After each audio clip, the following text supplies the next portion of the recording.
50,000 నుండి 60,000 ఆదాయం run tailor యాప్లో ఆర్డర్ కంప్లీట్ చేసి పేమెంట్ పొందండి.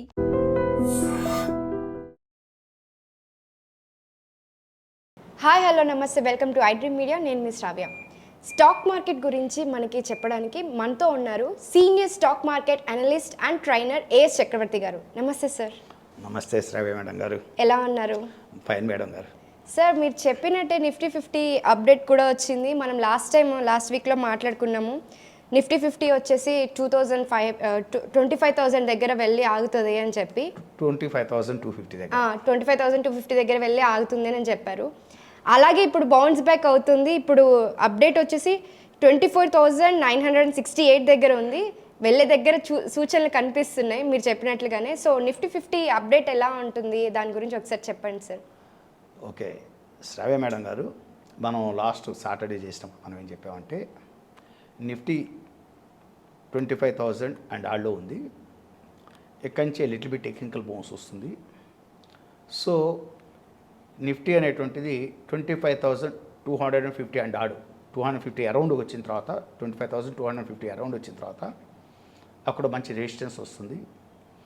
అక్కడ సస్టైన్ అవుతేనేమో కన్సాలిడేటే సస్టైన్ అయ్యి మనకు ఏదైనా మంచి న్యూస్లు వస్తేనేమో ఎక్స్ట్రీమ్ అప్వర్డ్ ఉంటుంది.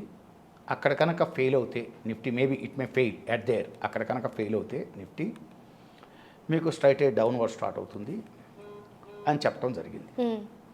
సో ఆ డౌన్వర్డ్ కూడా మంచిగానే ఉంటుందని చెప్పడం జరిగింది. ఇప్పుడు నిఫ్టీ వచ్చేసరికి మేడం గారు నిన్న క్లోజింగు మనం చెప్పుకున్నట్టే 25,250 అండ్ ఆడికి వెళ్ళి అక్కడి నుంచి వెనక్కి తిరిగి వస్తూ 24,968 దగ్గర క్లోజ్ అయింది ఇప్పుడు నిఫ్టీ. మై పర్సనల్ ఒపీనియన్ ఏంటంటే ఇవన్నీ కూడా నా పరిశీలనలు, నేను గమనించిన విషయాలు చెప్తున్నాను. నేను ఎవరికి ఏమీ రికమెండ్ చేయట్లేదు, కొనమని కానీ అమ్మమని చెప్పట్లేదు. సజెషన్, నా సజెషన్స్ జస్ట్ నా యొక్క ఆలోచన విధానం I'm going to share with the audience, that's all.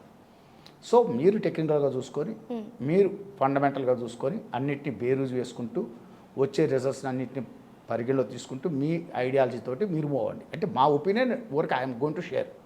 Okay, that's all. So ఇప్పుడు నా ఒపీనియన్ ఏంటంటే ఈ 24,968 అనేది ఆగిన మాట వాస్తవం. ఇక్కడ మనం అనుకున్నట్టే బ్యాక్ వచ్చింది. ఇప్పుడు రేపు మండే వచ్చేసరికి చాలా మంచి రిజల్ట్స్ 3 ఉన్నాయి. ఒకటి హెచ్డిఎఫ్సి బ్యాంక్, ఓకే, అది చాలా హెవీ వెయిట్, బ్యాంకింగ్ సెక్టార్లో చాలా హెవీ వెయిట్. 2 ఐసిఐసిఐ బ్యాంక్, వాళ్ళ రిజల్ట్స్ ఇవన్నీ కూడా Saturday HDFC, ICICI bank plus already results వచ్చేసింది, రిలయన్స్ వచ్చేసింది. ఇవన్నీ హెవీ వెయిట్స్ నిఫ్టీలో. మండే అనేటువంటిది చాలా క్రూషియల్ టు ది మార్కెట్. ఎందుకంటే మార్కెట్ ఎలా రియాక్ట్ అవుతుంది అనేది చాలా ఇంపార్టెంట్. ఎందుకు చెప్తున్నా అంటే రిలయన్స్ అనేటువంటిది రిజల్ట్ బాగానే ఉంది. రిలయన్స్ తీసేసే రిజల్టే కాదు, చాలా మంచి రిజల్టే అనౌన్స్ చేసింది రిలయన్స్ కంపెనీ అనేటువంటి. చాలా మంచి రిజల్టే, దాన్ని ఏమి అభ్యంతరం పెట్టాల్సిన అవసరం లేదు. అందువల్ల రిలయన్స్ అనేటువంటిది మండే ఓపెనింగు ఒక పావు గంట చూసిన తర్వాత అది మూమెంట్ ఎలా ఉంటుంది అంటే ఎలా రియాక్ట్ అవుతుంది, ఈ రిజల్ట్కి మార్కెట్ ఎలా రియాక్ట్ అవుతుందో చూసుకోవాలి పావు గంట.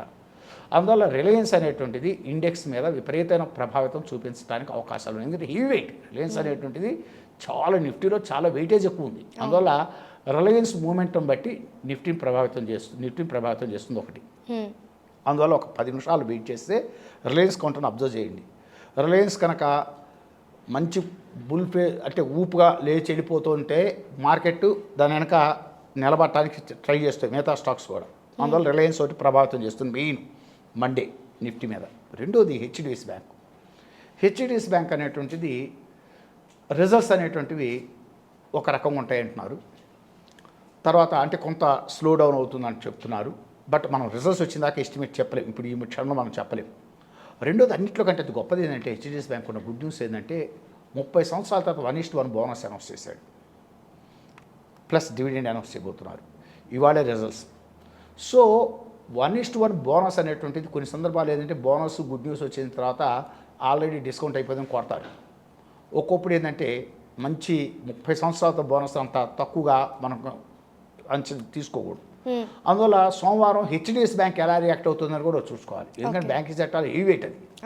సో నిఫ్టీలో కూడా హెవీ వెయిట్, అదొకటి ప్రభావితం చూపిస్తుంది నిఫ్టీ మీద. మూడోది ఐసిఐసిఐ బ్యాంక్. ఈ ఐసిఐసిఐ బ్యాంక్ అనేటువంటి కూడా చాలా వెయిటేజ్ ఉంది. ఇది కూడా కొంత స్లో డౌన్ ఉండవచ్చు రిజల్ట్స్, అంటారు. అయినా మనం బయటకు వచ్చిన దాకా మనం ఆగాలి, చూడాలి. అందువల్ల ఇప్పుడు నిఫ్టీలో సోమవారం రోజు రిలయన్స్ ఒకటి, హెచ్డిఎఫ్సి బ్యాంక్ ఒకటి, ఐసిఐసి బ్యాంక్ ఒకటి, ఈ 3 కౌంటర్ని బాగా గమనించండి. ఈ 3 కౌంటర్లో 2 కౌంటర్లు కనుక పాజిటివ్గా లాగటం మొదలు పెడితే నిఫ్టీ పాజిటివ్ లైన్లోకి వెళ్ళిపోతుంది.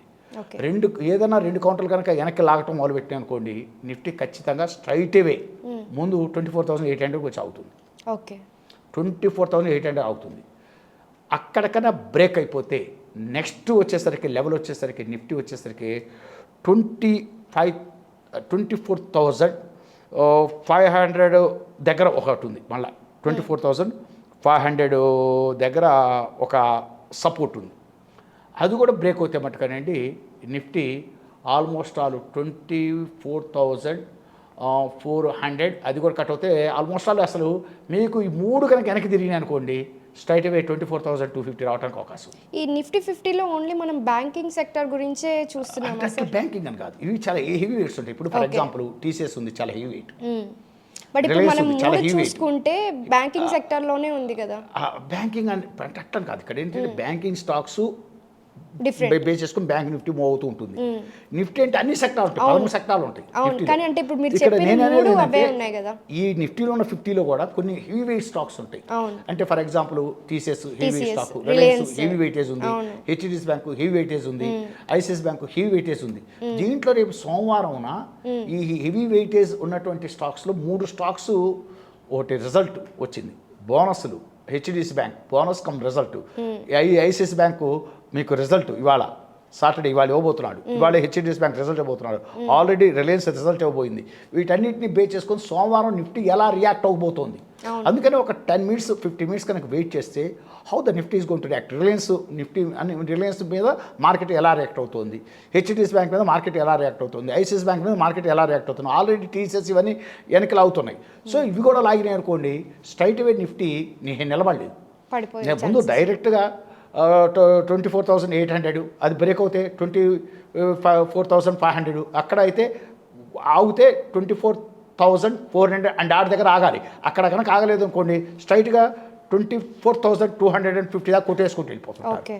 రాబోయే వీక్లో జరగచ్చు. ఒకవేళ ఇవన్నీ పాజిటివ్గా రియాక్ట్ అయినాయి అనుకోండి, ఒక రిలయన్స్ పాజిటివ్ తీసుకుంది, హెచ్డిఎఫ్సి బ్యాంక్ బోనస్ 30 years తర్వాత బోనస్ వచ్చిందని పాజిటివ్ ఏదైనా యాటిట్యూడ్ డెవలప్ అయిందనుకోండి, ఎవడన్నా హెవీ ఫండ్స్ వచ్చి బై చేయడం మొదలు పెట్టారనుకోండి, ఐసిఐసి బ్యాంక్ రిజల్ట్ కూడా బాగుందన్నారు అనుకోండి, నిఫ్టీ లెవెల్ వచ్చేసరికి పై వైపు అయితే 25,350 క్రాస్ అవడం కష్టం, అక్కడికి వచ్చి అవుతుంది ముందు. ఇది నా యొక్క ఒపీనియన్లో నిఫ్టీ నెక్స్ట్ వీక్ ఉండే కదలికలు. ఇదంతా కూడా నా పరిశీలన, నా ideology, I'm sharing with the audience, that's all. అంతేగా నేను కొనమని కానీ అమ్మమని కానీ లాంగ్ 11 షార్ట్ ఇలాంటివి ఏమీ చెప్పట్లేదు. I'm not recommending, just I'm suggesting my opinions, my ideology, my observations I'm sharing with the audiences, that's all. మీరు డబ్బు పెట్టేవాళ్ళు మీరు టెక్నికల్గా మీరు చూసుకొని మీరు ఐడియాలజీ అంటే సలహాలు తీసుకొని మీరు రిస్క్ భరించేది మీరే, ప్రాఫిట్స్ తీసుకునేది మీరే. కాబట్టి మీ ఓన్ ఐడియాలజీతోటి మీరు ఇప్పుడు నేను చెప్పిన లెవెల్స్ని బేస్ చేసుకొని మూవ్ అవ్వండి. మళ్ళీ ఒకసారి చెప్తున్నాను, నిఫ్టీ నెక్స్ట్ వీక్ 24,800, 24,500 నెక్స్ట్ 24,400 దగ్గర ఆగాలి. ఆకపోతే స్ట్రైట్ అవే 24,200 అంతే. పైకైతే నిఫ్టీ మ్యాక్సిమం ఇప్పుడు వచ్చిన పరిస్థితిలో 25,350 దగ్గరకు వచ్చి ఆగుతుంది. అక్కడ ఆగి అక్కడ సస్టైన్ అయిపోతే మళ్ళీ వెనక్కి తిరిగిందంటే ఈసారి 24,000 స్ట్రైట్ అవే టచ్ చేస్తుంది. ఇవి నిఫ్టీ గురించి నాకున్న అభిప్రాయాలు, అంతే నా opinions I share, that's all. I'm not recommending. Okay, to buy or sell whatever. Thank you madam garu. Okay, thank you. మరొకసారి మీకు మీ ఐడ్రీమ్ ఛానల్కి మీకు ధన్యవాదాలు చెప్పుకుంటున్నాను ఈ అవకాశం ఇచ్చినందుకు. థ్యాంక్ యూ మేడం గారు.